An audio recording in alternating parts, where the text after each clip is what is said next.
உவமையும் கருத்தும் 44. திருவருளையும் குருவருளையும் பணிகிறோம்.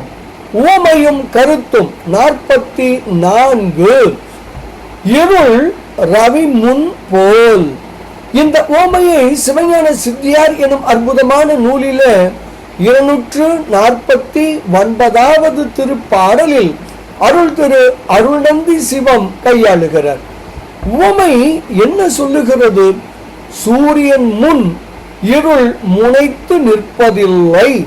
இதுவே உவமை. சரி, இந்த உவமை விளக்கும் கருத்துதான் என்ன? சிவம் வியாபக அறிவு என்றாலும் கூட உயிரின் பொருட்டு அசத்து எனப்படும் கருவி கர்ணங்களின் இடமாக நின்று பகுத்து அறிதல் கூடும் என்று சொன்னால், சூரியன் முன் இருள் முனைத்து நில்லாதது போல சத்தாகிய பெருமான் முன் அசத்து முனைத்து நில்லாது.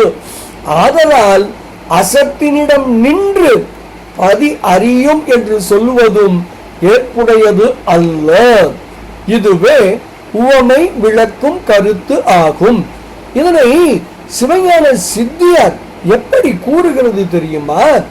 அனைத்தும் சத்து எண்ணில் ஒன்றை அறிந்திடாது, அசத்தால் எண்ணில் முனைத்திடாது அசத்து சத்தின் முன் இருள் ரவி முன் போல். நினைப்பது இங்கு அசத்தே எண்ணில் சத்தின் முன் நிலைமையானும் தனை கொடு ஒன்று உணர்தலானும் தான் அசத்து உணராது அன்றே என்று ஸ்ரீ அருள்நந்தி சிவம் தாம் அருளி செய்த சிவஞான சித்தியார் எனும் அற்புத நூலிலே 249வது திருப்பாடலில் மிக தெளிவாக விளக்குகிறார்.